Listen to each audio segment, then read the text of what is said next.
আসসালামু আলাইকুম। Welcome back to my channel.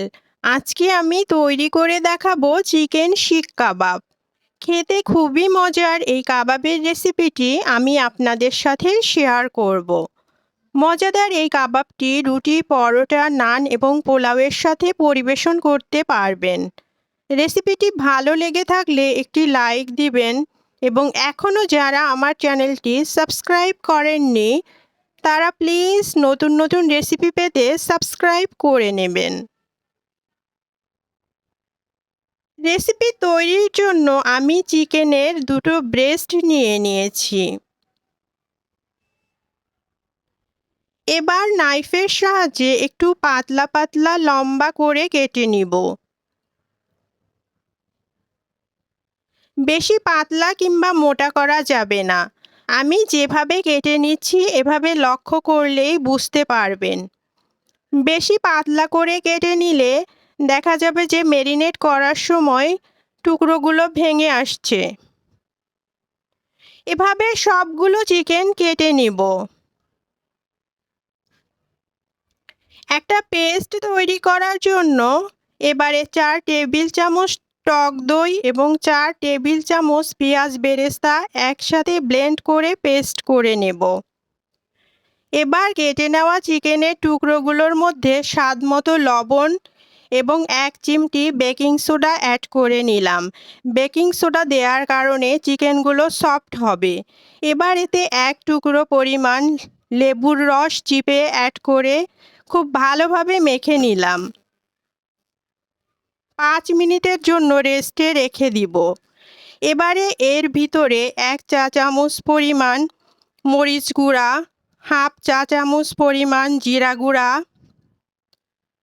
1 চা চামচ আদা রসুন পেস্ট, হাফ চা চামচ গরম মশলা গুঁড়া এবং আগে থেকে করে নেওয়া ব্লেন্ড করা টক দইয়ের মিশ্রণটা দিয়ে খুব ভালোভাবে মেখে নিতে হবে।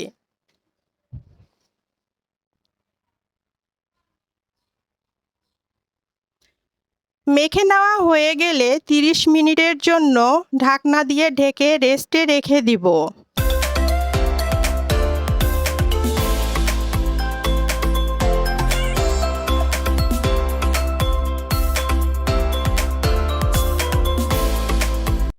ত্রিশ মিনিট পর 1 চিমটি জর্দার রং এবং খানিকটা সরিষার তেল দিয়ে খুব ভালোভাবে মেখে নিব। জর্দার রংটা শুধুমাত্র সুন্দর একটা কালারের জন্য অ্যাড করেছি, না চাইলে আপনারা অ্যাভয়েড করতে পারেন।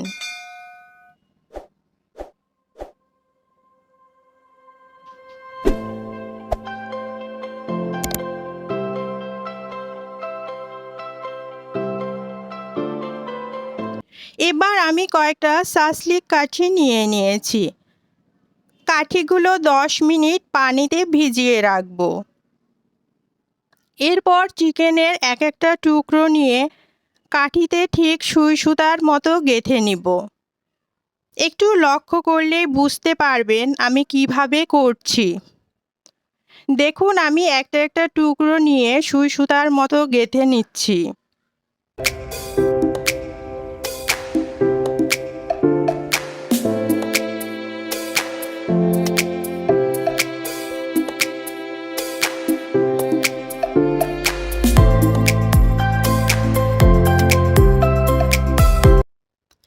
এভাবে আমি প্রতিটা সাসলিক কাঠি তৈরি করে নিব।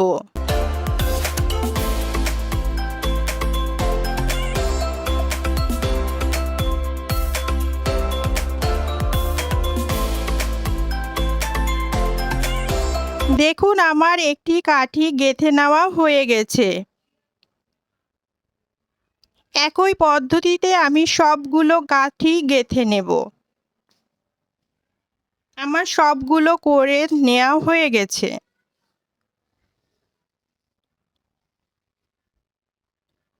সবগুলো হয়ে গেলে ভাজার জন্য প্যানে পরিমাণ মতো তেল দিয়ে দিলাম। তেল গরম হলে সবগুলো স্টিক একে একে দিয়ে দেব। আমি এবার স্টিকগুলো দিয়ে দিচ্ছি।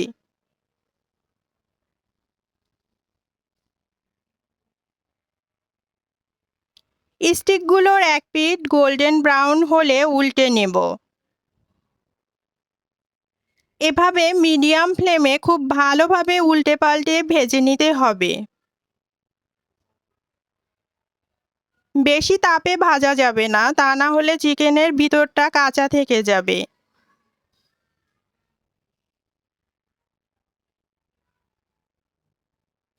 এভাবে উল্টে পাল্টে ভেজে সবগুলো স্টিক আমি তুলে নেব।